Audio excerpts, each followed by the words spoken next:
ఓం అజ్ఞానతిమిరాంధస్య జ్ఞానాంజనశలాకయా చక్షురున్మిళితం యేన తస్మై శ్రీగురువే నమః. నమో ఓం విష్ణుపాదాయ కృష్ణప్రేష్ఠాయ భూతలే శ్రీమతే భక్తివేదాంత స్వామి నిత్యనామినే. నమస్తే సారస్వతే దేవే గౌరవాణి ప్రచారిణే నిర్విశేష శూన్యవాది పాశ్చాత్యదేశధారిణే. జయ శ్రీకృష్ణ చైతన్య ప్రభు నిత్యానంద శ్రీ అద్వైత గదాధర శ్రీవాసాది గౌరభక్తవృంద. హరే కృష్ణ కృష్ణ కృష్ణ హరే హరే, హరే రామ రామ రామ హరే హరే. ఏమం నృపానాం క్షితిభారజన్మనాం అక్షోయినిభిః పరివృత్తతేజసాం విదాయ వైరం శ్వసనో యథానలం మితో వదో నో పరుతో నిరాయుధః. సో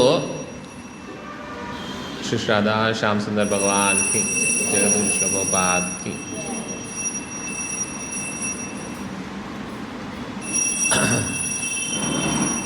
సో ఏవం నృపానాం క్షితిభార జన్మనాం. సో ఈ రాజులందరూ ఎవరైతే ఉన్నారో వాళ్ళంతా కూడా క్షితిభార, ఈ భూమికి భారం అయిపోయారట. భూమికి భారమయ్యే జన్మలు అయిపోయినాయి వాళ్ళవి. ఎందుకు? అక్షోయినివి పరివృత్త తేజసాం. వాళ్ళ దగ్గర ఉన్న అక్షోయిని, వాళ్ళ దగ్గర ఉన్న మిలిటరీ స్ట్రెంగ్త్ చూసి వాళ్ళకేంటి పరివృత్త తేజసా. సో వాళ్ళకి అహంకారం అనేది పుట్టిందన్నట్టు. సో ఆ తేజసం, ఆ యొక్క శక్తి చూసి వాళ్ళకి అహంకారం పుట్టింది.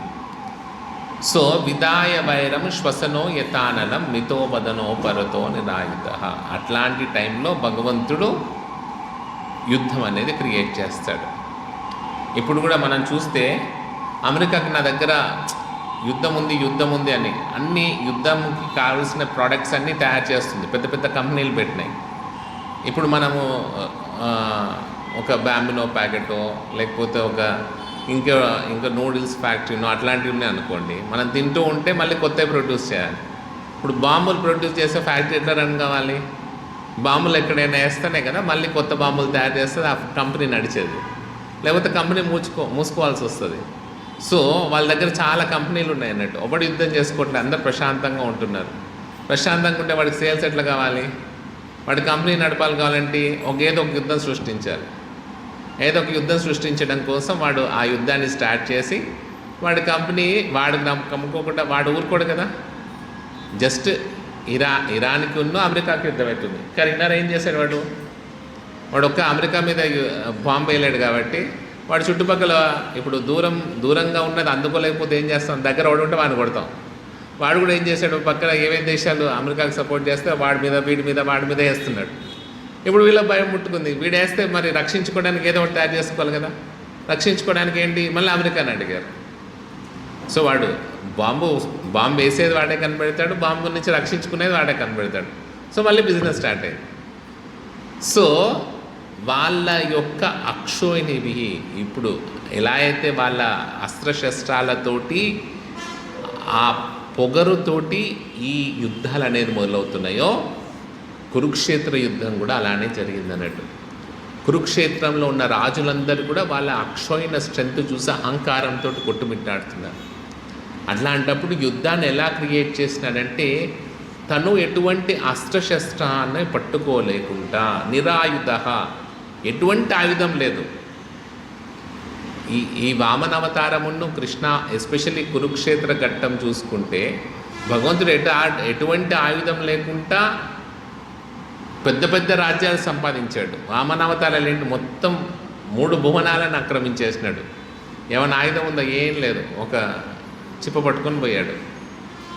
సో దాంతో అన్నీ కావాల్సినవన్నీ సాధించాడు. అలానే ఇక్కడ కురుక్షేత్ర యుద్ధంలో మొత్తం పృథ్వీ భూమండలాన్నంతా కూడా హ్యాపీ చేసేసాడు. ఎలా? వాళ్ళకు మధ్యలో యుద్ధాన్ని క్రియేట్ చేసి తను మాత్రం ఎటువంటి అస్త్రశస్త్రాన్ని పట్టుకోకుండా, అటు పాండవుల వైపు లేడు, ఇటు కౌరవుల వైపు లేడు, ఎటు లేకుండా వాళ్ళెవరు అస్త్రశస్త్రాలు పట్టుకోకుండా భగవంతుడు ఏం చేశాడు, వాళ్ళంతట వాళ్ళే కొట్టుకునేలాగా. ఎలా అంటే ఇక్కడ ఏమని డిస్క్రైబ్ చేస్తున్నారు, అది ఎలా ఉందంటే విదాహ వైరం శ్వసనో యథానలం. అడవిలో ఒక గాలి, విపరీతమైన గాలి వస్తే ఏమవుతుంది, ఆ వెదురు కొమ్మలు ఒకటికొకటి ఒరుచుకుంటాయి. అవే ఆ ఎండిపోయిన వెదురు కొమ్మలు ఒకటొకటికి ఒరుచుకున్నప్పుడు ఆ విపరీతమైన గాలికి, ఆ రాపిడికి అగ్ని అనేది సృష్టించబడుతుంది. అగ్ని ఏం చేస్తుంది? మొత్తం అడవినంతా కూడా దహింపజేస్తుంది. దాంట్లో లోపల వెళ్ళలేదు, మనకేమి పని కట్టుకొని ఒక ఇంత పెట్రోలు ఇంత కిరోసిన్ ఆయిల్ వేసేసి ఓ మ్యాచ్ బాక్స్ వేసి మనం ఏం వెలిగించలేదు. దానంతట అదే వచ్చేసి ఏం చేస్తుంది? మొత్తం క్లీన్ చేసేస్తుంది, ఫ్రెష్గా క్లీన్గా చేసి పెడుతుంది. అలానే భగవంతుడు కూడా ఎటువంటి ఆయుధం పట్టుకోకుండా, అతని ఇన్ఫ్లుయెన్సే లేకుండా ఈ భారాన్ని, భూమికి ఉన్న భారాన్ని అంతా కూడా తీసేసినాడు. ఈ భూమికి ఎప్పుడైతే భారం అవుతుంది అని అనుకుంటే, భూమికి ఒకడు భారం అవుతాడు అంటే వాడి సంపదను చూసి వాడు ఎప్పుడైతే అహంకారం వస్తుందో, నాకు ఇంత సంపద ఉంది అని, లేకపోతే ఈ సంపద నన్ను రక్షిస్తుందనే భావన ఎప్పుడైతే ఉంటుందో అప్పుడు ఆ సంపద వాడు కూడా భూమికి భారం అయిపోతాడట. అందుకని అలాంటి సమయంలో భగవంతుడు వచ్చి ఉన్న సంపదనంతా తీసి పడేస్తాడు వారి దగ్గర. సో భూమిని అంతా కూడా మళ్ళీ క్లీన్గా చేసి పెడతాడు అన్నట్టు. ఎందుకు వాడికి అలా వస్తుంది అంటే, వీళ్ళని 4వ రకమైన, మొదటి రకమైన దురాత్మగా చెప్పారు. అపహృత మాయ, అపహృత జ్ఞానం. కృష్ణ చెప్పారు కదా, 4 దుష్కృతులు ఉన్నారు, 4 సుకృతులు ఉన్నారు. సో ఆ 4 దుష్కృతుల మాయా అపహృత జ్ఞాన అని ఒకడున్నాడు. వాడేంటి? ఇక్కడ సుకృతులలో జ్ఞాని అనేవాడు సుకృతి. వాడు జ్ఞానంతో ఏం తెలుసుకున్నాడు? భగవంతుడే సంపూర్ణము, భగవంతుడి శరణొచ్చాలనే విషయాన్ని కూడా వాడు జ్ఞానంతో తెలుసుకున్నాడు. అదే ఆ జ్ఞానమే ఉల్టా అయిపోయిన వాడు ఏమన్నాడు? వాడు దుష్కృతుడైనాడు. ఎందుకంటే వాడికి మాయ ఎలాంటి జ్ఞానం ఇచ్చిందంటే, భగవంతుడిని ఎందుకురా, మనం ఎంజాయ్ చేయడానికి ఉంది ఇదంతా, ఈ ప్రకృతి అంతా ఎందుకుంది, మనము సుఖపడడానికి, మనం సంతోషంగా ఉండడానికి, మనకు ఒక మంచి ఆనందాన్ని ఇవ్వడానికి. సో ఆ జ్ఞానం అంతా వాడి జ్ఞానం అయిపోయింది, మాయ తీసుకొని పోయింది. మాయ ఏం చేస్తుంది? మాయ ఎప్పుడు ఏం చేస్తుంది? లేనిది ఉన్నట్టుగా, ఉన్నది లేనట్టుగా చూపించడమే మాయ యొక్క పని కదా. మంచి స్ట్రిక్ట్ ఆఫీసర్, ఎటువంటి భేషజాలు ఉండవు, బాగా స్ట్రిక్ట్గా చెప్తారు. సో ఎప్పుడైతే వీడి జ్ఞానాన్ని భగవంతుడి కోసం ఉపయోగించలేడో అప్పుడు వెంటనే మాయ తన కంట్రోల్లోకి తీసుకుంటుంది. తీసుకొచ్చి వాడికి ఆ జ్ఞానం కావాల్సిన జ్ఞానాన్ని ఇస్తే ఏమని? దేవుడు లేడు. ఎందుకంటే వాడు ఏదో జ్ఞానంతో ఉండాలి కదా. అటు దేవుడి శరణాగతి వచ్చాలని వీడికి లేదు. అలాంటప్పుడు ఏం చేయాలి? దేవుడు లేడనే భావనతోటి ఈ ప్రకృతిలో వాడు భగవంతునికి అగెయిన్స్ట్గా ఈ ప్రకృతిలో ఉన్న సంపదనంతా కూడా అనుభవించాలని ఒక కోరిక వాడికి ఉంటుంది అన్నట్టు. సో దానికోసం ఏం చేస్తాడు? ఈ భూమండలాన్ని అంతా కూడా వాడు కంప్లీట్గా వాడేసుకుంటుంటాడు అన్నట్టు. వాడి యొక్క శక్తితోటి ఇక్కడ ఉన్నవన్నీ కూడా విపరీతంగా వాడేసుకుంటాడు. దాన్ని ఎట్లా అంటే ఒక దొంగ దోచుకున్నట్టుగా. ఇక్కడ ఎవరు ఎగ్జాంపుల్ ఇచ్చారు? రావణ, హిరణ్యకశిపు, కంస, వీళ్ళందరూ కూడా అలానే ఎంజాయ్ చేయాలని చేసుకున్నారు. అలా ఎంజాయ్ చేయాలనుకున్నప్పుడు భగవంతుడు వచ్చేసి వాళ్ళు ఏం చేస్తాడు? వాళ్ళ మాయను పోగొట్టి వాళ్ళని కూడా తీసేసి ప్రశాంతమైన, ఇక్కడ ప్రశాంతంగా బతికే వాళ్ళ కోసం ఒక ప్రశాంతత అనేది సృష్టిస్తాడు. సో మనిషికి ప్రశాంతత ఎప్పుడు వస్తుంది అని అంటే, మనము ప్రశాంతంగా ఉండాలని తెలుసుకున్నప్పుడు మనం ప్రశాంతంగా వస్తామన్నట్టు. సో మరి ప్రశాంతత అనేది ఎప్పుడు వస్తుంది? శాంతి అనేది ఎప్పుడు వస్తుంది అని అంటే, భోక్తారాం యజ్ఞ తపసాం సర్వలోక మహేశ్వరం సుహృదం సర్వభూతానాం జ్ఞాత్వా మాం శాంతి మృచ్చతి. సో ఏ మాయ యొక్క జ్ఞానం ఎలా అయితే అశాంతిని క్రియేట్ చేస్తుందో, అలానే భగవద్ జ్ఞానం ఏం చేస్తుంది? ఇదే మనిషికి శాంతిని ఇస్తుంది, హ్యాపీనెస్ ఇస్తుంది. ఏమని చెప్తుంది మరి భగవద్ జ్ఞానం ఏంటి? భగవంతుడు అంటే ఎవరు? భోక్తారాం యజ్ఞ తపసాం, అన్ని యజ్ఞాలకి తపస్సులకి అతనే భోక్త. భోక్తారాం యజ్ఞ తపసాం సర్వలోక మహేశ్వరం, అతను అన్ని లోకాలకి అధిపతి. సుహృదం సర్వభూతానం, అందరి మంచి బాగోగులు చూడడం ఆయన బాధ్యత. ప్రతి ఒక్కరి సుహృదం, ప్రతి ఒక్కరి యొక్క మంచిని మాత్రమే చూస్తాడు. అటు రాక్షసులకైనా, మనుషులకైనా, దేవతలకైనా, ఎవరెవరికి ఏం కావాలో అవి ప్రొవైడ్ చేస్తాడు. సో చిన్నపిల్లలకి ఏం చేస్తాం మనం? ఉగ్గన్నం తినిపిస్తాం, పెద్ద పిల్లలకి మంచి అన్నం తినిపిస్తాం. సో అట్లనే పార్షియాలిటీ ఏం లేదు. అలానే భగవంతుడు ఎవరికి ఏం కావాలో అలాంటిది ఇస్తూ అందరినీ కాపాడుతూ ఉంటాడు అన్నట్టు, అందరిని రక్షిస్తూ ఉంటాడు. సుహృదం సర్వలోకం, సుహృదం సర్వభూతానం. ఈ 3 విషయాలు ఎవడైతే తెలుసుకుంటాడో జ్ఞాత్వాం శాంతి మృచ్చతి, దానివల్ల మనకేమవుతుంది? వాడికి శాంతి, పీస్ అనేది వస్తుంది. ఎందుకు పీస్ అనేది వస్తుంది? ఎప్పుడైతే ఈ విషయం తెలిస్తే వాడు ఇక్కడ నేను దేవుడు అనే భావన నుంచి దూరం అవుతాడు. అలా ఏమనుకోవట్లేదు కదా, నేను దేవుడు అని ఎందుకు అనుకుంటున్నాం? మాకు తెలుసు, మాకు కష్టాలు ఉన్నాయి, ఇట్లా కష్టాలు ఉన్నాయి కాబట్టి ఏదో దేవుడిని మొక్కుకుంటున్నాం, మేము ఎప్పుడు మేము దేవుడిని అవ్వట్లేదు కదా, నేను దేవుడిని అని అనుకోవట్లేదు కదా అంటే ప్రతి ఒక్కరం అనుకుంటాం, నా ఇంటికి నేను దేవుడు, ఇది నా ఇల్లు, నేను మాత్రమే వాడాలి, పక్కన ఇంకోటి కించిత్ కూడా ఇంకెక్కడ పోకూడదు, ఇది నా సంపద, ఇది నా ఐశ్వర్యం, నాది నాది నాది నాది అని దాని మీద ఒక రకమైన పెత్తనం చెలాయించాలనుకుంటాం మనం. ఆ పెత్తనం చెలాయించడానికి ఈ ఐడియా ఎప్పుడైతే వస్తుందో, ఏ ఐడియా? భోక్తారం యజ్ఞత్పసాం, నేను కాదు, దీనికి అంతటికి ఎవరు ఒరిజినల్ ఓనర్? ఎవరు? ఆ భగవంతుడు ఒరిజినల్ ఓనర్. ఆ భగవంతుడికే ఇదంతా చెందింది అని తెలిసినప్పుడు దాన్ని ఎలా మనం తీసుకోగలుగుతాం? తీసుకోలేం కదా. ఇప్పుడు ఒక ఇంట్లో కిరాయికున్నాం అనుకోండి, బాడుకున్నాం అనుకోండి, మన స్వంతిల్లాగా రెచ్చిపోతామా? జాగ్రత్తగా ఉంటాం. ఎలా ఉంటాము? వాళ్ళు ఓనర్ ఎట్లా చెప్పాడో ఆ నియమాల ప్రకారం ఒప్పుకుంటాం. అదే ఒకటి కబ్జా చేశాడు అనుకోండి ఒక ఇంటిని, ఓనర్నే తరిమేస్తాడు, నాదే అన్నట్టు వాడు విచ్చలవిడిగా ఉంటాడు. సో మనం ఎప్పుడు గుర్తుంచుకోవాలి? భోక్త, వీటన్నిటికీ ఎవరు అధిపతి? ఆ భగవంతుడు అధిపతి, ఆ భగవంతుడే భోక్త అని తెలుసుకున్నప్పుడు మన ఈ రిసోర్సెస్ అన్నీ కూడా ఈ భౌతిక ప్రపంచంలో మనకు రకరకాల రిసోర్సెస్ క్రియేట్ చేయబడ్డాయి, రకరకాల ఫెసిలిటీస్ క్రియేట్ చేయబడ్డాయి.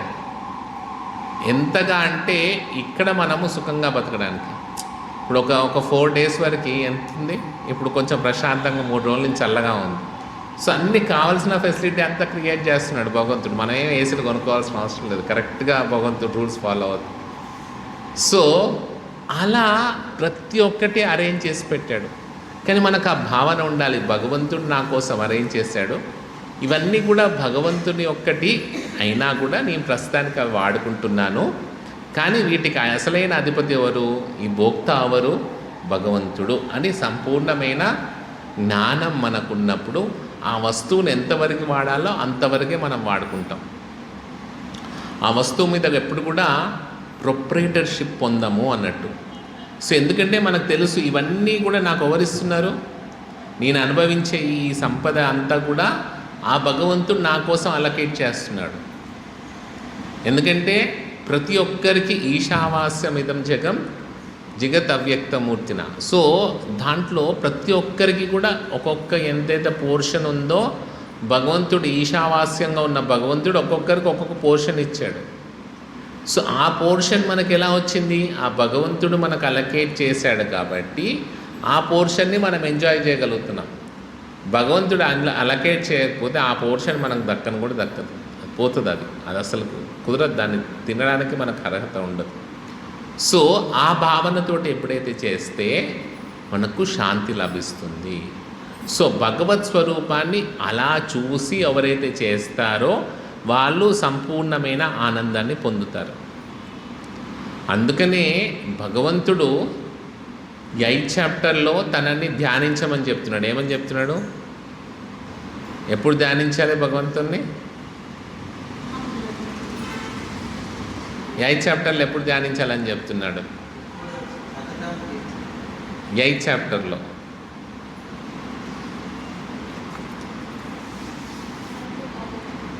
అంతకాలేచ మామేవ స్మరణ్ ముక్త్వా కలేవరం. ఆ చాప్టర్ అంతా అదే కదా. లాస్ట్లో ఎప్పుడు పోవాలి, ఎప్పుడు ఉండాలని చెప్పేదే లాస్ట్. ఎందుకంటే అటైనింగ్ ద సుప్రీం, ఆ చాప్టర్ పేరు అటైనింగ్ ద సుప్రీం. ఆ భగవంతుని ఎలా చేరుకోవాలి దాంట్లో చాలా చోట్ల చెప్తాడు భగవంతుడు. పరమాం గతిం అనేసి ఆయన్ని చేరుకునే శ్లోకాసే చెప్తాడు. సో అతని యొక్క స్వరూపం ఎలా తలుచుకోవాలనేది కూడా భగవంతుడు చెప్పాడు అక్కడ 9th శ్లోకంలో. ఏమని చెప్పాడు? కవిం పురాణం అనుశాసితారం అనోరణీయాంశం అనుస్మరేద్య సర్వస్య దాతారమచింత్య రూపం ఆదిత్యవర్ణం తమసపరస్తాత్. ఎలా ఉండాలంటే కవిం పురాణం అనుశాసితారం. ఆ భగవంతుడు ఎవరంటే కవి అట. కవి అంటే ఈ నోస్ ఎవ్రీథింగ్. ఆయనకు తెలియదంటూ ఏముండదు, సంపూర్ణం అన్నిటి గురించి జ్ఞానం తెలిసి ఉంటాడు. మళ్ళీ ఆయన నిన్న మొన్నటివాడ పురాణం ఎప్పటి నుంచో ఉన్నాడు. ఎందుకంటే ఈ సృష్టికే మూలం ఆయనే, ఆయన నుంచి సర్వం వచ్చింది కాబట్టి పురాణం. అనుశాసితారం, ప్రతి ఒక్కటి కూడా ఆయన శాసనంలో నడుస్తుంది. ఇంకొవరి శాసనంలో నడవాల్సిన అవసరం లేదు. నా శాసనం అంటే కుదరదు. ఇక్కడంతా కూడా భగవంతుని యొక్క అనుశాసితారం. అంత అనుశాసితారంలో నడిచినా కూడా అనోరణీయాంశం, ఎంత చిన్నగైనా మారిపోగలుగుతాడు, ఎంత పెద్దగైనా మారిపోగలుగుతాడు. ఈ ఆటం కంటే చిన్నగా కూడా మారిపోతాడు. ఎంత చిన్నగా మారిపోయినాడంటే పరమాత్మ రూపంలో వచ్చి మన ప్రతి ఒక్కరి హార్ట్లో స్టే చేస్తున్నాడు మనతో పాటు. ఇంత చిన్న పొజిషన్ తీసుకున్నాడు, అలానే ఎంత పెద్ద పొజిషన్ అయినా తీసుకోగలుగుతాడు. సో అలా అనుస్మరేద్య, అలాంటి స్వరూపాన్ని తలుచుకుంటూ ఉండాలని చెప్తున్నారు. సర్వస్య దాతారం అచింత్య రూపం ఆదిత్యవర్ణం తమసపరస్తాత్. అతని రూపం ఏంటి? అచింత్య. చింత్య మన చిత్తానికి దొరకని రూపం, అచింత్య రూపం. మరి సర్వస్య దాతారం, దాతారం మనందరినీ మెయింటైన్ చేసిన ఎవరు? సర్వస్య, అందరి యొక్క మెయింటైనర్ ఎవరు? ఆ భగవంతుడే. సో ఆదిత్యవర్ణం తమసపరస్తాత్. ఎలా అయితే తమసహ చీకటిని ఆదిత్యవర్ణం, ఎప్పుడైతే సూర్యుడు కొంచెం ఉదయిస్తుంటున్నాడు ఉండంగానే ఏమవుతుంది? మొత్తం చీకటి అంతా వెళ్ళిపోతుంది. జస్ట్ సూర్యోదయానికి ఒక 15 నిమిషాల ముందు చూస్తే మనము ఒక 2-3 సెకండ్లోనే టోటల్గా రెడ్ కలర్లో వచ్చేస్తుంది. సో అలా భగవంతుడి యొక్క స్వరూపం కూడా ఎలా ఉంటుందట అంటే ఒక క్షణములో మొత్తం ఈ చీకటినంతా కూడా తీసేసి ఒక శక్తివంత రూపముగా ఉంటుంది.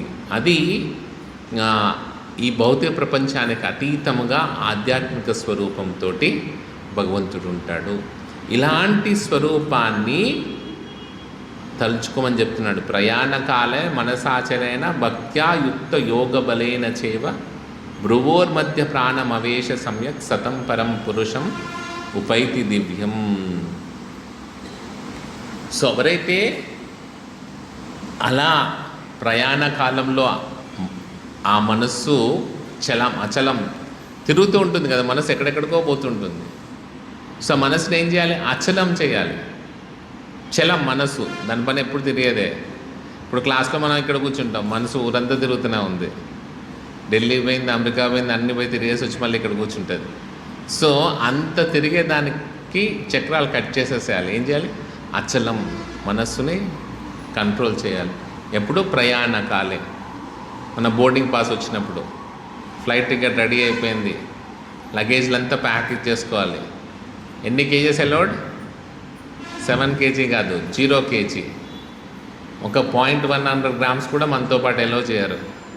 100 grams నేను పట్టుకొని వస్తానంటే తోసేస్తారు ఫ్లైట్లో నుంచి, ఓవర్లోడ్ అయిపోయావు నువ్వు అనేసి. సో ఎటువంటి బ్యాగేజ్ లేదు, no baggage allowed. Check in baggage లేదు, చెక్అవుట్ బ్యాగేజ్ లేదు, ఏ బ్యాగేజ్ అలౌడ్ లేదు. So only flight ticket, boarding pass పట్టుకొని రావాలి. ఆ బోర్డింగ్ పాస్ ఏంటి? భక్తియుక్త యోగ బలైన చైవ. ఆ మనసు అచలం ఎలా వస్తుంది? ఆ మనస్సు చలం కాకుండా అక్కడ ఎలా ఉంటుందంటే భక్తియుక్తో యోగ బలైన చైవ, భక్తియుక్త. అందుకని చాలామంది కమెంట్ చేస్తుంటారు, ఈ ప్రభుపాద్ ఓన్లీ భక్తి యోగానే రాశారట 18 chapters, జ్ఞానయోగ ఇవేం లేవట. కానీ యాక్చువల్లీ కృష్ణ కూడా ఎంత స్ట్రెస్ చేస్తున్నాడు చూడు. నువ్వు అక్కడికి వెళ్ళాలంటే ఏంటి? భక్తియుక్తో యోగ బలైన చేవ, జ్ఞానయుక్తో యోగ బలైన చేవ, లేకపోతే ధ్యానయుక్తో యోగ బలైన చేవ ఏం చెప్పట్లేదు భగవంతుడు. ఏమని చెప్తున్నాడు? భక్తి యోగంతో మాత్రమే నీకు ఆ యోగ బలం వస్తుంది. ఆ బలంతో నువ్వు భ్రువోర్ మధ్యే, నీ భ్రువ 2 ఐబ్రోస్ మధ్యలో నువ్వు ఆ భగవంతుడిని తలుచుకోగలుగుతావు అని చెప్తున్నాడు.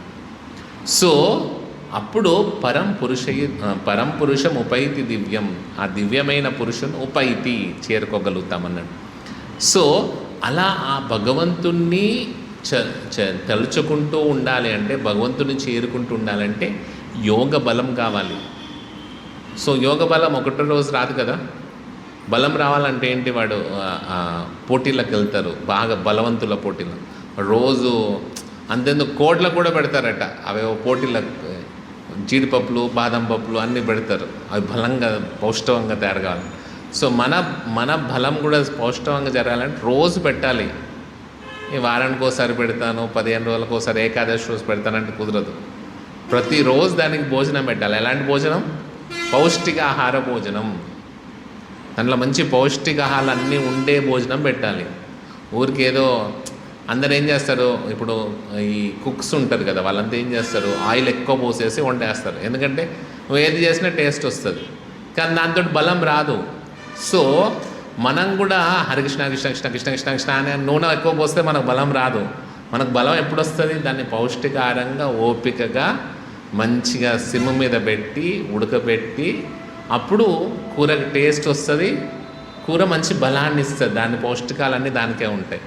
సో ఈ భక్తి కూడా మనం ఎప్పుడైతే నిదానంగా ప్రేమతోటి భక్తితోటి ప్రతిరోజు మనకు ప్రభుపాదుల వారు చెప్పిన నియమాలను పాటిస్తూ భక్తి చేస్తూ ఉంటే, హరే కృష్ణ కృష్ణ కృష్ణ హరే హరే, హరే రామ రామ రామ హరే హరే అంటే ఆ ప్రయాణ కాలం అప్పుడు మనకు కావాల్సిన బోర్డింగ్ పాస్ మన చేతిలోకి ఉంటుంది. లేకపోతే మళ్ళీ ఇంకో బోర్డింగ్ పాస్ వస్తుంది మన చేతికి, మళ్ళీ ఎల్కేజీకి రెడీ అంటే ఐఐటి ఫౌండేషన్ కోర్స్కి అంటుంది. సో అందరం మళ్ళీ బ్యాగ్ పట్టుకొని పోవాలి ఐఐటి ఫోర్స్లో జాయిన్ కావడానికి ఎల్కేజీ నుంచి. అప్పుడు ప్రీ ప్రైమరీ ఎల్కేజీ నుంచి ఉండదు, ఇవి ఉంటాయి కదా, దీన్ని ఏమంటారు, పిల్లలకు ప్రీ స్కూల్ నుంచే ఎల్కేజీ ఐఐటి నేర్పిస్తారు. ప్రీ స్కూల్లో ఫస్ట్ నేర్పించేది వాడు ఐఐటి డెఫినేషన్ ఏంటి అని నేర్పిస్తారు వాడు. సో దాన్ని రెడీ అయి ఉండాలి మనం. సో అందుకనే ఫ్లైట్ టికెట్ తయారు చేసుకునే వాళ్ళు హ్యాపీగా వెళ్ళిపోవచ్చు, లేకపోతే ఏదైనా ఒకటి రెడీ చేసుకొని ఉంచుకోవాలి మనం, లేకపోతే ఎక్కడికో తీసుకుపోయి పడేస్తాడు మనని. ఏ డాగో క్యాటో హాక్సో చాలా ఉన్నాయి కదా, 70,000 లక్షలు ఉన్నాయి. సో దేన్నో ఒకటి రెడీ చేసుకొని ఉండాలి. ఓకేనా? ఓకే. శ్రీల ప్రభుపాద్కి శ్రీమద్ భాగవతంకి